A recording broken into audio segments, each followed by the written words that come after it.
नमस्कार मित्रांनो, मी आर्किटेक्ट विवेक रसाळ. SketchUp plus एन्स्केप कोर्सच्या एपिसोड 4 मध्ये आपल्या सर्वांचं स्वागत आहे. आज आपण शिकणार आहोत मटेरियल्स आणि टेक्स्चर्स. रिअलिस्टिक रेंडरिंगसाठी हे सर्वात महत्त्वाचं पाऊल आहे. तर व्हिडिओला आपण सुरुवात करू.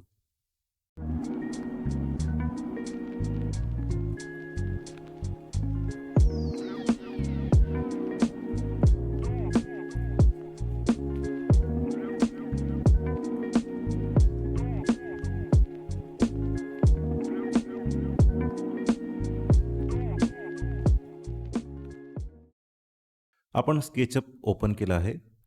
तर आपल्याला मटेरियल अप्लाय करायचे असतील तर आपल्याला विंडोमधून ह्या जो डिफॉल्ट ट्रे आहे तो इथे शो करायचा आहे. आणि ही बघा, ह्याच्यात वेगवेगळे टॅब्स आहेत. त्यापैकी आपल्याला हा मटेरियलचा हा टॅब दिसतो. ह्यामध्ये हे इन मॉडेल, जर मॉडेलमध्ये काही असतील तर इथे शो होतात. आणि जे काही आपण वापरायचे नसतील तुम्हाला दाखवतो. तर इथून हे आपल्याला पर्ज अनयुज्ड म्हणून असतं. तर समजा एखादा आपल्याला वापरून झाला असेल आणि तो जर नसेल अप्लाय झालेला असेल, तर आपण तो पर्ज करू शकतो. आता हे डिफॉल्ट आहेत त्यामुळे हे पर्ज होत नाही आहेत. आम्ही इकडे शिफ्ट करून घेतो.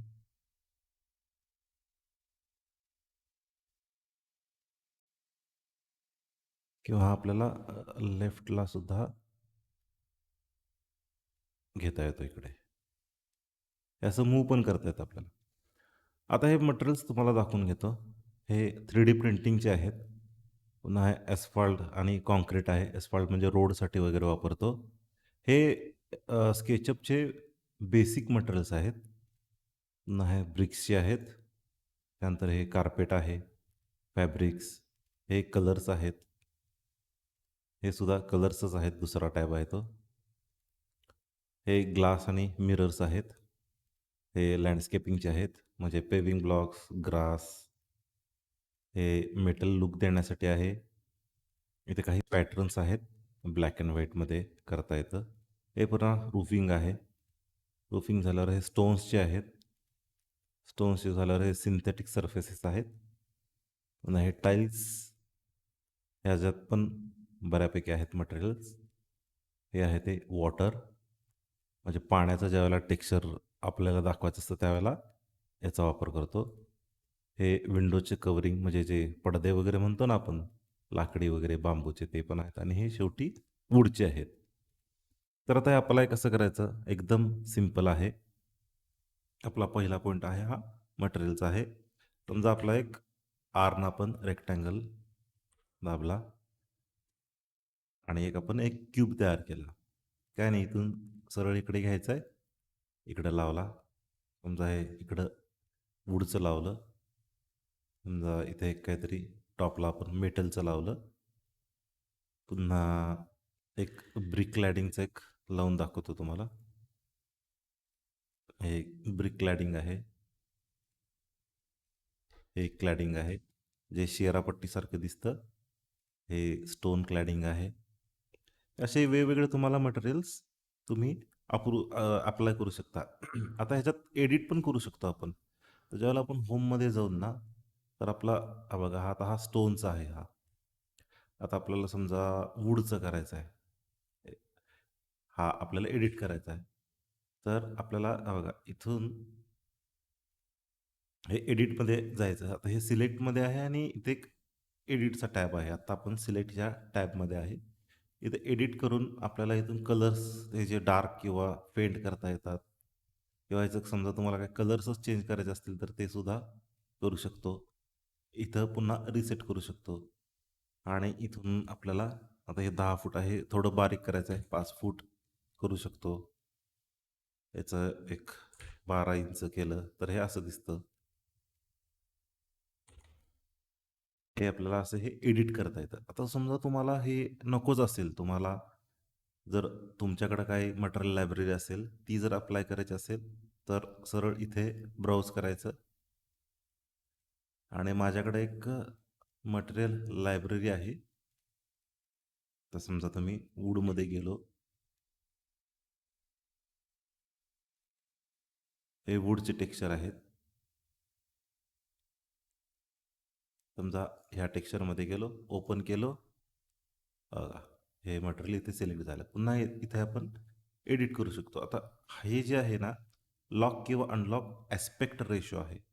आता समजा तुम्ही वरची व्हॅल्यू बदलली, ही 5 फूट आहे ती समजा 10 फूट केला, तर हे पूर्ण हॉरिझॉन्टली आणि व्हर्टिकली दोन्ही साईडला मटेरियलचं स्केलिंग होतं. ते जर नको असेल तुम्हाला, तर हे सरळ त्याची लिंक तुटल्यासारखं आयकॉन येतं. म्हणजे आपण ते ॲस्पेक्ट रेशो त्याचा आहे तो अनलॉक केला आणि समजा हा 5 फूट एंटर केला, तर बघा तुमची ही लेंथ तुमची बदलली, पण जी उंची आहे मटेरियलची ही नाही बदलली. ही बदलायची असेल तर पुन्हा आपल्याला इथे समजा 3 फूट केलं. हे असं झालं. समजा तुम्हाला एकदमच बारीक पाहिजे असेल तर 12 एंटर. हे असं इथे ॲडजस्ट करता येतं. समजा आता पुढे हे 10 फूट एंटर केलं. हे आपल्याला हे मटेरियलचं एडिट झालं. त्याच्यामध्ये कलर चेंज करता येतो, बरंच काय काय करता येतं. आता हे आपण केले इम्पोर्ट केलं. आता यात महत्त्वाचा दुसरा पॉईंट काय आहे? टेक्स्चरिंग. आता हे बघा, इथं थोडं आपलं हे डार्क एज आलं आहे. तर ह्याला पण आपण ॲडजस्ट करू शकतो. तर ते कसं करायचं? याच्यावर क्लिक केला तुम्ही, हा सरफेस आपला सिलेक्ट झाला. पुन्हा याच्यावर राईट क्लिक करायचं आहे आणि इथे टेक्स्चरमध्ये जायचं आहे आणि इथे पोझिशनमध्ये जायचं आहे. तर बघा, हे तुम्हाला जर तुम्ही इकडून इकडे नेला, तर बघा, हे तुम्हाला पाहिजे तसं आपल्याला हे टेक्स्चर तुम्ही ॲडजस्ट करू शकता. हे मूव्हनं वर खाली इकडे तिकडे होतं. हे रोटेट करू शकतो आपण. जसं पाहिजे तुम्हाला येतं. हे आहे ते डिस्टॉर्ट करू शकतो आपण. म्हणजे 3D इफेक्ट वगैरे द्यायचा असेल, तसं करू शकतो. आणि हा आहे तो, हा सुद्धा डिस्टॉर्टेशनचाच आहे, पण त्याच्याबरोबर त्याचं आपलं स्केलिंग पण करता येतं. हे बघा, हे डायरेक्ट आपल्याला इथून पण करता येतं. बघा, स्केल पण करता येतं, शिअर पण करता येतं. पाहिजे तसं तुम्हाला ॲडजस्ट करता येतं. फार छान आहे याच्यात फंक्शन्स. पुन्हा आता आपल्याला हे झालं. आता आपल्याला हे टेक्स्चर आहे ते आपल्याला एडिट करायचं आहे. राईट क्लिक करून टेक्स्चरमध्ये जाऊन पोझिशनमध्ये हे पाहिजे तिकडं मूव्ह करता येतं. याचं वाटल्यास आपल्याला डिस्टॉर्ट काही करायचं आहे, काही असा इफेक्ट द्यायचा असेल, तसं पण करू शकतो.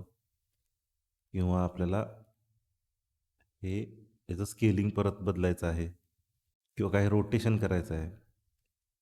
पाहिजे तसं तुम्ही टेक्स्चर याला अप्लाय करू शकता.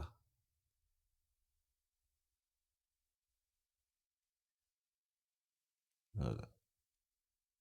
तर आजच्या व्हिडिओमध्ये एवढंच आहे. आपण नेक्स्ट व्हिडिओमध्ये एन्स्केपची सुरुवात करणार आहे. एन्स्केपचे आपण बेसिक्स बघणार आहोत, ज्याच्यामध्ये lighting, sunsetting, exposure, camera, view, rendering setting हा सर्वात महत्त्वाचा आपला भाग होणार आहे. तर व्हिडिओ बघितल्याबद्दल सर्वांचे खूप खूप धन्यवाद. भेटू नेक्स्ट व्हिडिओमध्ये.